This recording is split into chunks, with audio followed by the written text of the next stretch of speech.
Welcome back guys. नए topic discuss करेंगे। आज हम समझने वाले हैं बर्न के बारे में।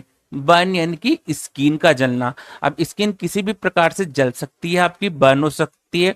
रेडिएशन की वजह से हो सकता है, किसी गर्म चीज के टकराने की वजह से हो सकता है, इलेक्ट्रिसिटी की वजह से हो सकता है।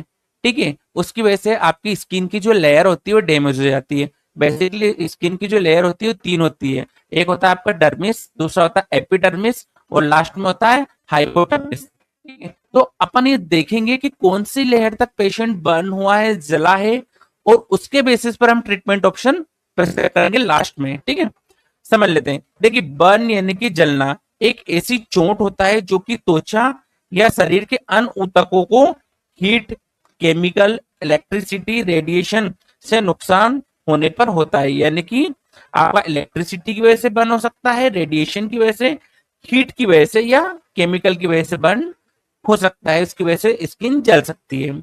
या चोट हल्की माइनर भी हो सकती है और बहुत ज्यादा सीवियर भी हो सकती है। यह डिपेंड करता है बर्न के ऊपर। ठीक है, नाउ डिस्कस अबाउट। अब हम समझेंगे टाइप्स ऑफ डिग्री, यानी कि यहाँ कितने टाइप से बर्न हो सकता है। Number one, first degree burn. दूसरा होता है सेकंड डिग्री, और थर्ड होता है थर्ड डिग्री। इन तीनों डिग्री की लेयर को समझना है गाइस। देखिए, स्किन की तीन लेयर होती है। ठीक है, मैंने स्टार्टिंग में भी आपको बताया स्किन की कितनी लेयर है। जैसे कि ये मेरा स्किन है, इसमें तीन लेयर मेनली। सबसे ऊपर ऊपर होता है आपका एपिडर्मिस, दूसरा होता है टर्मिस, और तीसरा होता है हाइपोटर्मिस। ठीक है, अगर फर्स्ट डिग्री है तो आपका टर्मिस होगा, यानी कि ये वाला स्किन आपका जला है। दोनों में अगर बर्न हो गया, जहां तक आपका जला है, ठीक है, फर्स्ट डिग्री भी जला है, सेकंड डिग्री भी जला है, तो उसको बोलेंगे second degree burn.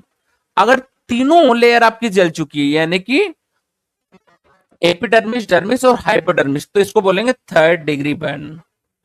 Is that clear? अब जो सबसे ऊपर वाला लेयर होता है, ठीक है, उसको हम क्या कहेंगे? First degree burn. समझ लेते हैं। सिर्फ एक ऊपरी लेयर पर प्रभावित करता है, सबसे ऊपर की लेयर जो होती है आपकी एपिडर्मिस। लक्षण की बात करें तो पेशेंट को रेडनेस रहेगा और थोड़ा सा उसमें दर्द रहेगा। ये कभी कभार किसी गर्म चीज से टकराने की वजह से हो सकता है।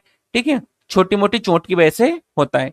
उदाहरण के तौर पर हल्की धूप से जलना, यानी कि हल्की धूप जो होती है, रेडिएशन की वजह से भी पेशेंट कभी कभी बर्न हो जाता है। सेकंड डिग्री बर्न स्किन की घेरी लेयर तक आसानी से पहुंच जाता है, जो कि एपिडर्मिस और डर्मिस, ये दोनों, इन दोनों लेयर को ये डैमेज कर देता है।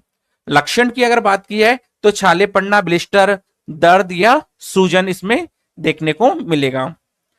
थर्ड डिग्री बर्न या पूरी स्किन को डैमेज कर देता है। तीनों लेयर जो आप देख रहे हैं ना स्किन में, कि तीनों लेयर को यह क्या करता है? डैमेज कर देता है, जला देता है।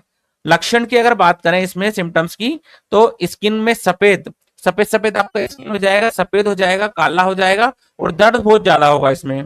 ठीक है, एक तरह की सीवियर पेन इसमें देखने को मिलेगा, क्योंकि तीनों लेयर पेशेंट का बर्न हो चुका है।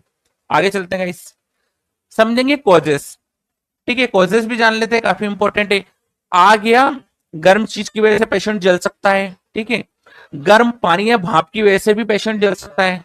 बिजली बिजली की वजह से भी जाती है पूरी तरीके से। केमिकल की वजह से हो जाता है, एसिड वगैरह घुलने वजह या गिरने की वजह से पेशेंट की स्किन की तीनों लेयर इसमें बर्न होता है। ठीक है, रेडिएशन जो कि आपको फर्स्ट डिग्री तक बर्न कर सकता है।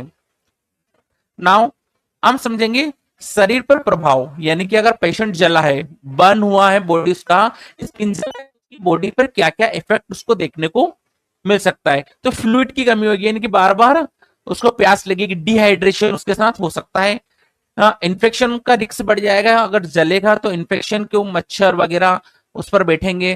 ठीक है, तो तरीके से इन्फेक्शन का रिस्क बढ़ जाता है। कभी कभी कभार सीवियर जो बर्न होता है, मतलब ज्यादा जो जाता है ना, उसमें स्ट्रोक भी पेशेंट को हो सकता है, आघात भी पेशेंट को पहुंच सकता है काफी। तो आगे बात करते हैं। बॉडी टेम्परेचर कंट्रोल बिगड़ जाएगा, यानी कि जलेगा तो बॉडी टेम्परेचर भी बिगड़ सकता है। छाले पड़ जाएंगे बॉडी में, पेन बहुत ज्यादा होगा, स्वेलिंग पेशेंट को बनी रहेगी, व्हाइट और काली स्किन उसकी हो सकती है। पहले व्हाइट होगा, फिर समय के साथ साथ वो काला पड़ने लगेगा। उसके अलावा स्किन पर क्या होने लगेंगे? छीलन बनने लगेगी। पहले स्किन आपका व्हाइट होगा, उसके बाद उसमें छिलना स्टार्ट होगा।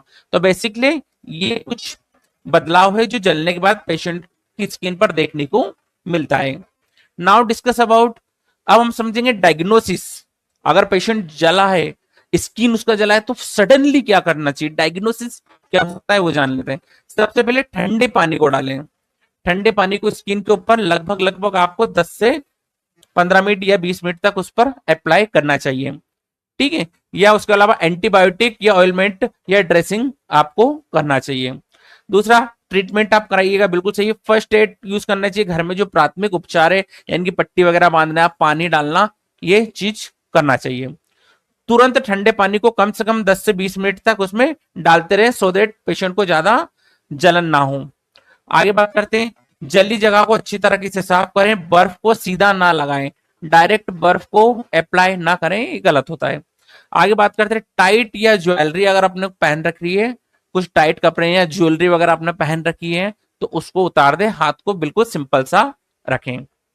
नाउ अब हम समझेंगे ट्रीटमेंट ऑप्शन के बारे में। Guys, don't take any medicine without doctor permission, it is only use for doctor and practitioner, ठीक है। ये सिर्फ आपके नॉलेज के लिए है। जब भी बर्न होता है तो पहले सबसे पहले डॉक्टर को दिखाएं, ठीक है। इसके लिए सबसे पहले हम यूज कर सकते हैं पेन किलर। पेन किलर क्या करता है, दर्द को कम करने के लिए। अब दर्द को कम करने के लिए 2 इंजेक्शन मेनली हम यूज कर सकते हैं। पहला होता है आपका, यहां मैंने डायरेक्ट पोवेरन। पोवेरन 3 ml का इंजेक्शन होता है, इसको आईएम यूज किया जाता है। ये देखिए इस तरह से इंजेक्शन होता है, वोवेरन नाम से अवेलेबल रहता है।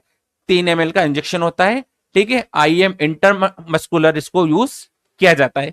सेकंड इंजेक्शन है न्यूमोल। ये देखिए न्यूमोल करके आपको अवेलेबल रहेगा मार्केट में, स्क्रीनशॉट ले सकते हैं आप चाहे तो, ठीक है। इसको आईएम प्रिस्क्राइब किया जाता है, यानी कि आईएम लगाया जाता है, और आईवी भी लगा सकते हैं, लेकिन फर्स्ट यूज आईएम यानी कि इंट्रामस्कुलर। सेकंड नंबर पर बात करते हैं, एंटीबायोटिक क्रीम का यूज कर सकते हैं आप, ठीक है, जो इन्फेक्शन से पेशेंट को बचाएगा। एंटीबायोटिक क्रीम यूज कर सकते हैं जो पेशेंट को उससे बचाए, या एंटीबायोटिक के तौर पर आप इंजेक्शन का भी यूज कर सकते हैं। सबसे पहले जो आपका इंजेक्शन है वो हैगा एम्बोक्सिन 500, जिसको कि आईवी इंट्रावीनस, जो कि वीन्स में लगाया जाता है, याद रखिएगा। दूसरे नंबर पर होता है सिप्लॉक्स। इसको आईवी, आईवी का मतलब क्या होता है, इंट्रावीनस। आईएम होता है इंट्रामस्कुलर यानी कि मसल्स में, और ये वीन्स में लगाया जाता है, ये थोड़ा सा ध्यान रखिएगा, ठीक है। तो ये आपको एंटीबायोटिक के तौर पर यूज करना चाहिए। थर्ड नंबर पर ड्रेसिंग। घाव को लगभग आप खुला रखें, थोड़ी देर के बाद उस पर पट्टी बंधवाएं, ड्रेसिंग करवाएं। अगर रिक्वायरमेंट है तो डेली आप उसको चेंज भी करवा सकते हैं, डिपेंड करता है घाव की सीवियरिटी के ऊपर, ठीक है। तो 3 चीज मैंने प्रिस्क्राइब की यहाँ पर। सबसे पहले आप पेन किलर यूज कर सकते हैं, उसके अलावा एंटीबायोटिक यूज कर सकते हैं, और लास्ट में ड्रेसिंग या घाव को ढकने के लिए। आगे चलते हैं। आई होप कि गाइस आपको वीडियो अच्छा लगा है। वीडियो अच्छा लगा तो चैनल को लाइक कीजिए, सब्सक्राइब कीजिए, और कौन से टॉपिक पर वीडियो देखना चाहते हैं एक बार मुझे कमेंट बॉक्स में बताइएगा। मिलते हैं अगले वीडियो में, तब तक के लिए नमस्कार।